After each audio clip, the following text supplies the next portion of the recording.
and I figured, hey, I can give myself something to do. I'm gonna pull the engine out of my Foxbody.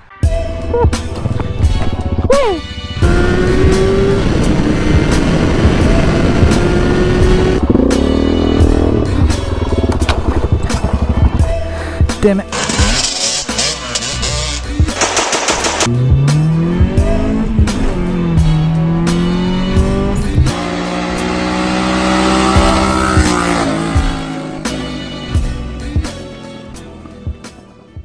It seems like every video I make is me making some sort of really bad decision that's gonna end up biting me in the ass probably 6 months to a year down the road. But here I am again. Now, if you guys saw the last video, we got some slick raised gram lights for the Prelude. They're still looking good, working well. We got the car fixed, and I actually just, with the help of my friend, put a new flex pipe on there. So, no more exhaust leaks. She's nice and quiet. This is going to be the first video where I'm not working on the Jeep, I'm not working on the Prelude, and I'm not working on the Firebird. That's right, ladies and gentlemen. Today, I'm going to make the mistake of impulsively pulling the engine out of my Mustang because I have no self-control and I'm bored. If you guys don't know, I work like an office 8 to 5, and I work from home. So when I'm done with work, it's dark out, and I have nothing to do. And I figured, hey, I can give myself something to do. I'm gonna pull the engine out of my Foxbody. So I'm gonna pop these panels off because I'm pretty sure they're gonna fall off if I try driving. Just the two fenders in that. It's not bolted down from when I put my new doors on, which we got two black power doors here. They work really, really good. So I'm super stoked for that. I still need to get a deck lid, but I'm gonna go ahead and throw a battery in this. This is gonna go in the driveway. Gonna pull the engine. This is a 5.0 5-speed car, so engine trans are coming out. I want to make the engine look really pretty. I don't care if it's really much faster when it goes back in, because for now it's gonna be mostly stock minus the intake, injectors, headers, ECU, all that stuff. Plan is to go supercharged, but for now I want it to be solid and reliable, which means I gotta fix the strut towers. I want to re-weld in the cage. I have my battery charged up in the trunk. I guess once I start it, I pretty much have to go because there's no coolant, not much gas, unknown oil pressure, flat tires, mud, and no brakes. And the seat's also not bolted down and sitting on a brick. Let's see what happens.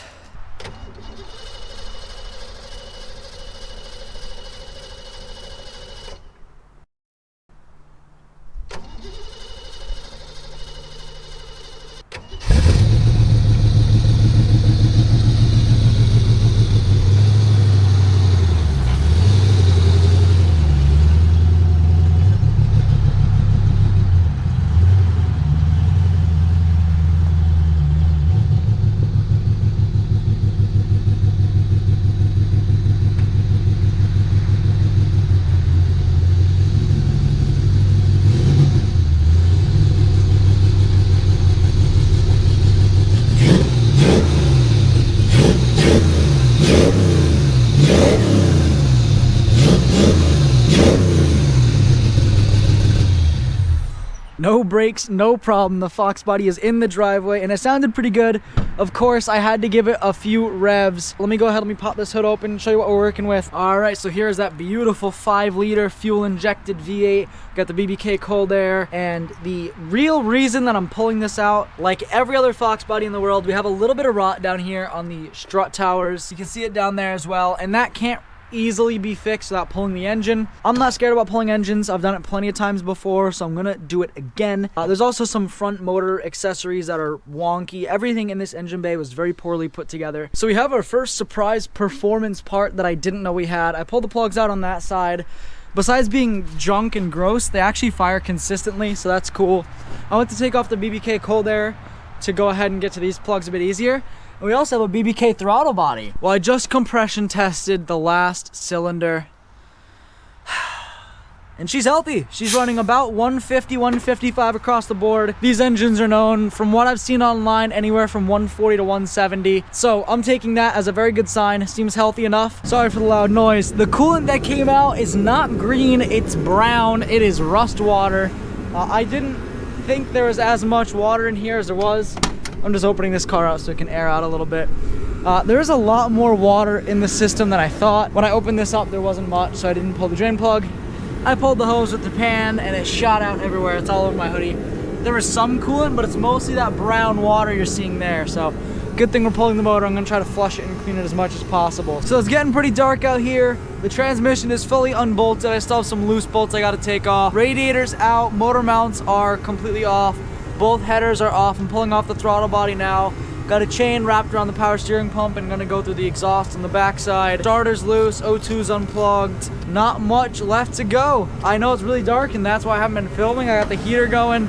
Just trying to get this done so I can do a little update and go a little bit more in depth. So when I say I'm a good YouTuber, I use the term lightly. It was a little bit of a fight to get the engine out just because there are a lot of plugs and whatnot. I'm unfamiliar with the chassis, so I had to slowly figure that out. But the engine is sitting right here. Now I have my my spare engine stand right here. I got 2 of these things. Harbor Freight special, same with the cherry picker. Well, if it isn't the consequences of my actions. Here we have my 1988. This is the engine. Like I said, this is a 302 50 V8. You guys watch me pull it. I'm basically refreshing my own memory because it's been like a week and a half, 2 weeks since I pulled this engine. It's been a while, probably not that long. I have no concept of time. I did get a new box. This is post-Christmas.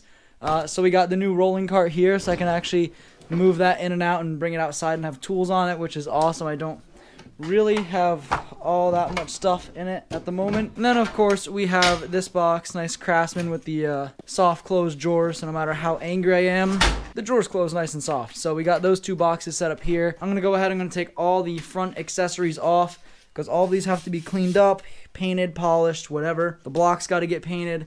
Intake's got to get painted. I'm probably just going to clean up the valve covers. I might throw some paint on them as well. And I want to double check this over for oil leaks because as it seems, there are none.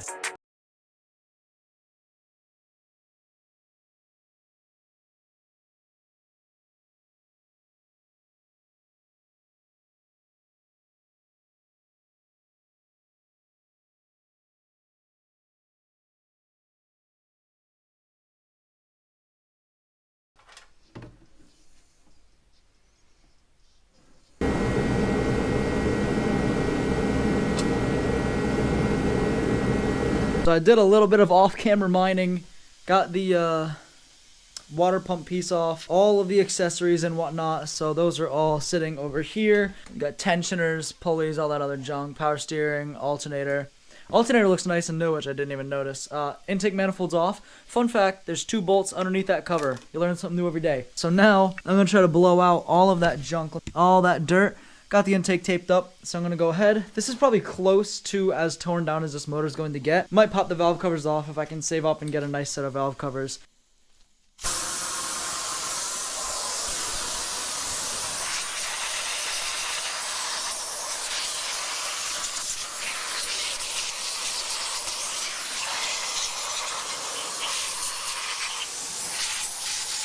So I had originally made an ending for this video and I was gonna go and edit it, and then I was thinking about it. I'm like, no, that video would have been boring. Pulling an engine isn't really that big of a deal anymore. So we're gonna paint it in this video too. I did go out, I grabbed some paint. I got this cool stuff here. I've never tried it. It's the Duplicolor Metal Cast. It's this super sweet metallic looking blue. Gonna go with that for the intake. I was gonna do purple. They didn't have purple, but I figured the blue would match the rest of my BBK cold air anyway. And then for the engine itself, we're going with this nice Nardo gray kind of color. I figured it was pretty neutral and it would match with the rest of the car. And then of course we got some Wrinkle Plus for the valve covers. I do have some SuperClean. I'm running low. I know they're about to send me another shipment of SuperClean, which is awesome. But I am running low on this stuff. I should have enough to do it. Worst case, I'm just gonna have to really go into my hands, but luckily this is a pretty dry motor. Not much for leaks at all. A little bit down here that I have to clean up, but it won't be bad. So I'm just going to go ahead. I'm going to set it up on a time lapse. I'm going to start prepping. So this looks pretty rough as far as tape job is concerned. Of course, the tape never sticks to the engine. That's something you guys just got to know. The spark plugs are getting replaced, so I'm just going to keep those in there to block those holes. And I use rags for there because, again, tape doesn't stick to that. I have my paint right here. I've been shaking it up, warming it up. I got my plugs because apparently this car had a block heater for whatever reason. I got that taped off. I got what I can taped off. It's going to be easier to just clean the paint afterwards off of the surface. I don't want it. Like the valve covers are getting painted anyway, but you know, for some reason the tape sticks to those even though I didn't clean them. But the perfectly prepped surfaces it doesn't stick to, because that makes sense. So.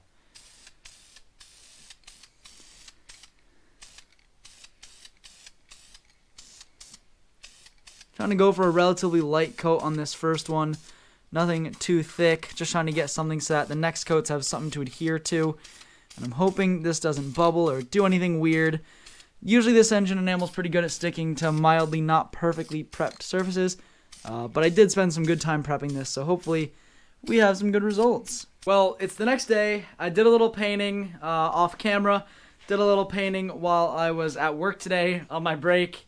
And, well, let me show you guys the results of the engine and maybe the intake manifold too. And boom. So this is how the engine came out, which is the big part that I wanted to come out good, and it came out fantastic. The paint laid perfectly. It's very stuck. It's not flaking or chipping. You know, it adhered really well. Obviously gonna have to go over this gasket surface with the air tools, but it came out really good. I was able to get it in all those little areas. Got it up here again. I messed up the tape a little bit, but that's the back of the engine. You're never gonna see that. I just wanted to make it look good while it was out. You know, the engine's already out. Might as well make it look pretty. And it looks fantastic. I also had a hand with that metal coat, and it came out unreal. Now, that's a mixture of orange peel and bad prep. On my part, I did not prep this well enough at all. I had a little spray mishap here with some runs. I had a little bit of running right there. Nothing crazy. But since the paint was flaking and I didn't bother to take care of it, we're left with some issues there. It's not perfect. It's a good 5-footer. But the blue is just so sick. It looks absolutely gorgeous. And I mocked it up on the engine. It looks really good. And now I'm going to go ahead and undo those valve covers in that wrinkle black. Should give some good contrast. But this blue is just beautiful. Alright, first time doing forward valve covers for me. 1, 2, 3, 4, 5, 6 bolts on each one. They look a lot worse than they did when I pulled it, but that's because the engine was upside down when I was cleaning that. So pop these off, give them a good clean, a really good clean, and crinkle black. All the bolts are off. Let's see how stuck this thing is. It's definitely on there. Make sure I got them all out. Oh, looks like it's rubber mallet time.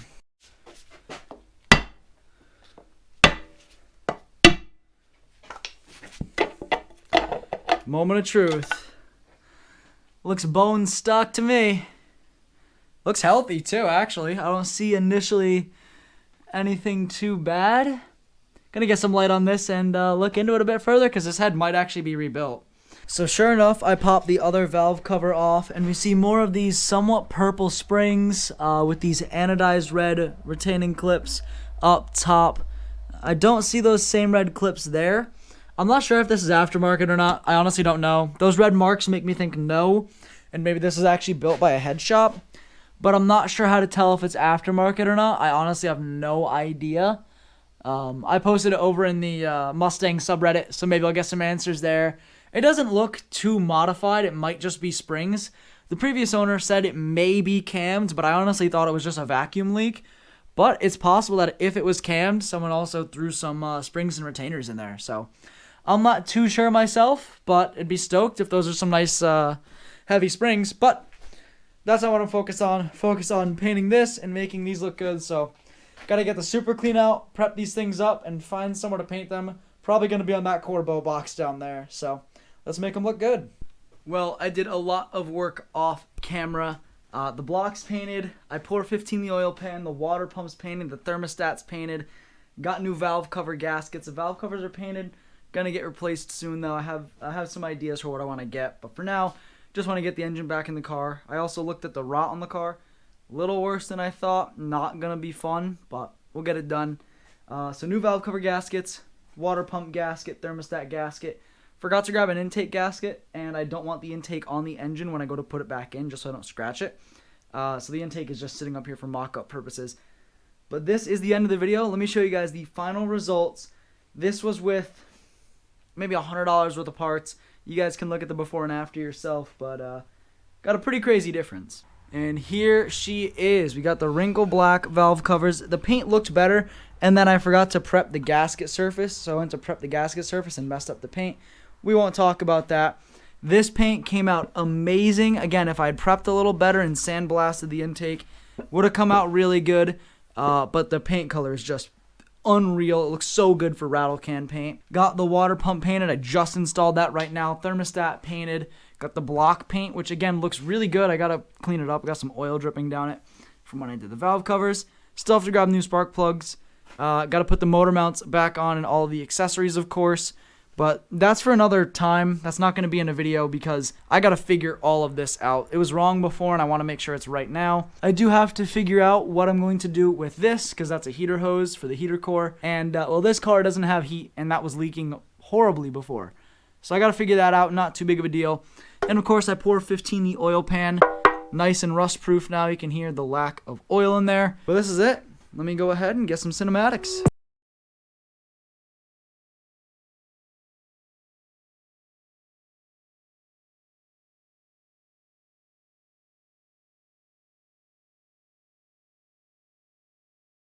Guys, it looks pretty good. Some of the paint was iffy. If I had just done it better and not rusted, it would have come out better. So I'll take full fault for that. But I do want to thank you guys so much for watching this video. I didn't think it would turn into me making the engine look good in this video as well. I figured that would be a separate one, but want to hit you guys with some good content like always. That's the cringiest thing I've ever said. Anyway, I want to thank you guys so much for watching this video. If you guys do like it, and you want to see more like it, go ahead, hit that subscribe button and the notification bell. You guys know what it does. Hit that like button down below, guys. It supports the channel a lot, and it lets me know that you guys actually enjoy the content you're seeing.